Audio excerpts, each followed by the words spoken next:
Nous voici devant le théâtre de Douai. Construit en 1785, il est toujours en état de marche, ce qui est plutôt rare. Sa façade est néoclassique, c'est-à-dire qu'elle évoque l'Antiquité. En architecture, on parle de longues lignes verticales et horizontales. Pensez au théâtre grec et romain, vous voyez ce que je veux dire ?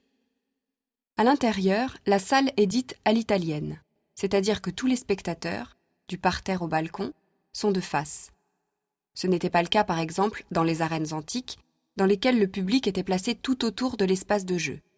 Les décors du théâtre, préservés depuis le XIXe siècle, sont aujourd'hui classés monuments historiques.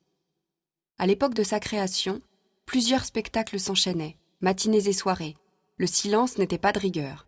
Le public mangeait, discutait, commentait. Le peuple avait sa place, tout en haut, au poulailler. On venait au théâtre pour voir, mais aussi pour être vu. C'est ici l'occasion d'évoquer Marceline Desbordes-Valmore, puisqu'elle débute dans ce théâtre en 1802.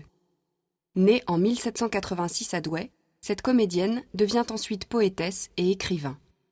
Elle meurt en 1859, après avoir beaucoup écrit sur sa ville de Douai. Très appréciée des critiques en son temps, elle est aujourd'hui reconnue comme l'un des plus grands poètes de la première moitié du XIXe siècle.